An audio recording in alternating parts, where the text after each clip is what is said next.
नमस्कार दोस्तों, जैसा कि आप देख ही पा रहे हो आपके सामने जो ये मैं जजमेंट लाइव बहुत इंपॉर्टेंट विषय पे है। जैसा कि आप थंबनेल से देख ही चुके होंगे, ये जजमेंट है कंपैशनेट अपॉइंटमेंट पे और इसमें दो बहुत इंपॉर्टेंट इशू डिसाइड हुए। क्या है वो इशू, मैं उनको आपको डिटेल में बताता हूँ। और तो उससे पहले मैं आपसे रिक्वेस्ट करूंगा कि काइंडली आप जो है अपना सपोर्ट बनाए रखें, ज़्यादा से ज़्यादा सब्सक्राइब करें और ज़्यादा से ज़्यादा जो है लाइक करें, कमेंट करें, फीडबैक दें। और जो इसमें एक जो ये बेल आइकॉन बना है उसको भी आप दबाएं। और तो चलिए मैं आपको सीधा ले चलता हूँ जजमेंट की तरफ। जैसा आप देख पा रहे हैं इसमें जो फैक्ट्स है वो है petitioner's father while working as JBT in government primary school so and so died on 18/10/1990। जो वो जेबीटी वर्क कर रहे थे, पिटिशनर के जो फादर थे, 18 अक्टूबर 1990 को उनकी डेथ हो गई। Petitioner's mother submitted an application to the respondent department on 3 May 1991 for considering the case of her eldest son for compassionate appointment after attaining the age of majority।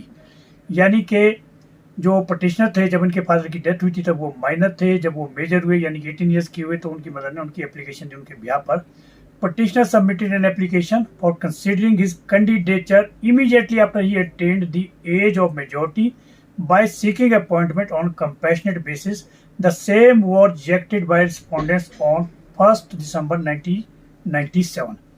Case of the petitioner has been rejected on the ground that his father was working on ad hoc basis। तो इसमें ये जो दो issue important जो decide हुए, एक तो ये कि भाई इसमें जो वो एड हॉक बेसिस पे है या टेम्परेरी बेसिस पे होता है या कोई डेली वेजेस बेसिस पे होता है, किसी भी कैपेसिटी में हो, तो उन्होंने ये प्ली लिया था डिपार्टमेंट ने कि उनको जो है कंपैशनेट अपॉइंटमेंट पे जॉब नहीं दी जा सकती। और दूसरा ये था कि डिले में किया था, यानी कि जब उनके फादर की डेथ हुई थी, पिटिशनर उस वक्त माइनर था, लेकिन पॉलिसी में ये प्रोविजन है कि जब वो अटेन करता है मेजोरिटी 18 ईयर्स तो वो जो है विद इन 3 ईयर्स अप्लाई कर सकता। तो ये दो इशू इसमें इंपॉर्टेंट इशू डिसाइड हुए जो कि दोनों डिपार्टमेंट ने रिजेक्ट किए थे।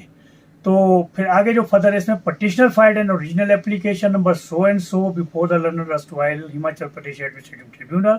The same was rejected by the London Tribunal on ground of delay and laches on the 10th January 2002।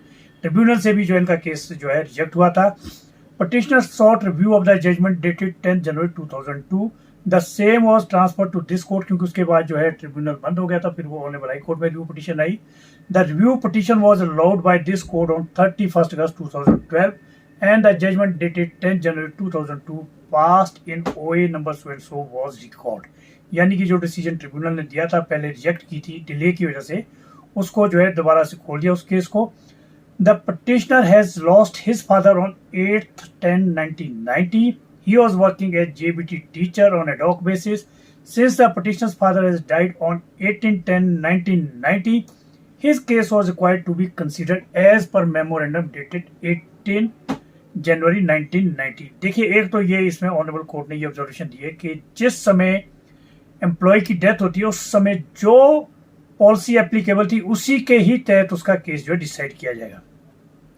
जो इसमें आर्ग्यूमेंट थी पटिशनर की तरफ से वो थी miss Priyanka Chauhan, London counsel for the petitioner has vehemently argued that the case of the petitioner has been illegally rejected by the respondent department on 1st December 97। She further contended that as per memorandum dated 18 January 90 there was no distinction between regular or ad hoc employee as far as appointment on compassionate basis is concerned। She further contended that the petitioner's application was within limitation since the same was filed within a period of 3 years after petitioner attained the age of majority। जो की बात मैंने अभी कही थी कि इसमें जो है ये कहा गया था कि जो है वो रेगुलर और एड हॉक के बीच में कोई भी उसमें डिफ्रेंशिएशन नहीं है पॉलिसी में। वो कंपैशनेट अपॉइंटमेंट सबको मिलनी है, एम्प्लॉयज़ के बच्चे को जो जिसकी डेथ हो जाती है या जो डिसेबिलिटी वगैरह होती है। और दूसरा जो उसमें था कि विद इन 3 ईयर्स, यानी कि वो 18 ईयर्स का जब होगा उसी के बाद तो अप्लाई करेगा, तो उसके बाद जो प्रोविजन है कि विद इन 3 ईयर्स उसने अप्लाई करते। ये आर्ग्यूमेंट थी पिटिशनर की तरफ से। तो ऑनरेबल कोर्ट ने इसमें जो ऑब्जर्वेशन की है कि पॉलिसी के बेसिस पे there is no distinction between an ad hoc appointment और regular appointment as per clause A of the paragraph number 2 of scheme. What is visualised under this clause is only the expression government servant. उसमें सिर्फ government servant लिखा है, उसमें कुछ ऐसा नहीं कहा गया कि वो सिर्फ रेगुलर गवर्नमेंट सर्वेंट होगा कि टेम्परेरी वाले को हम नहीं मानेंगे। The benefit of compassionate appointment has also been extended to a duly daily wage employee who has put in 5 years of service with not less than 240 days in year. Even की daily Vaser को भी जिनके 5 साल की service हो गई 240 days per year के हिसाब से उनके बच्चों को भी जो है अपॉइंटमेंट कंपैशनेट अपॉइंटमेंट की एंटाइटलमेंट है. The underlying principle of the policy is to help family of the government servant who is in indigent circumstances after the loss of bread earner. Delay के बारे में जो है ऑनरेबल कोर्ट ने ये इसमें कहा है. Now as far as the plea of delay is concerned according to paragraph number 8 of the scheme, the son daughter of the deceased government employee can apply for compassionate appointment within 3 years of attaining the age of majority. In this case, the petitioner submitted application for considering his case for appointment on compassionate basis immediately after he attained the age of majority. यानी कि जैसे वो 18 years के हुए उन्होंने immediately represent कर दिया. Thus, it cannot be said that the application submitted by the petitioner was barred by delay or laches. Moreover, in this case, petitioner's mother has also filed an affidavit on 3rd May 1991 reserving the right of her son to get appointment on a compassionate basis after attaining the age of majority. यानी कि petitioner की mother ने भी एक affidavit department को दे दिया था 3 मई 1991 को. उसमें कहा था कि मेरा बेटा जैसे ही मेजर हो जाएगा 18 ईयर्स का हो जाएगा तो मैं उसके लिए ये राइट जो है रखना चाहती हूँ. तो और इन सारे तथ्यों के बीच और काफी सारा केस लॉ इसमें डिटेल में जो डिस्कस किया है ऑनरेबल हाई कोर्ट ने, फिर जो अल्टीमेटली जो डिसीजन दिया वो ये है. Accordingly, in view of the observations and discussions made herein above, the writ petition is allowed annexure A, dated so and so is quashed and set aside. The respondent state is directed to consider the case of the petitioner for appointment on compassionate basis as per the old policy which was prevalent at the time of death of his father as per his qualification and entitlement within a period of 6 weeks from today. The pending application is also stands disposed of. तो ये देखा आपने कि कितना important decision है. इसमें 3 issue बहुत जो है डिटेल में जो है डील विद हुए हैं. सबसे पहला ये कि जो है आप कंपैशनेट अपॉइंटमेंट के लिए कब अप्लाई कर सकते हैं. अगर आप माइनर है तो जैसे ही 18 ईयर्स के हो जाते हैं वहाँ से विदिन 3 ईयर्स यानी कि 21 साल तक जो है आप अप्लाई कर सकते हैं और डिपार्टमेंट को कंसिडर करना है.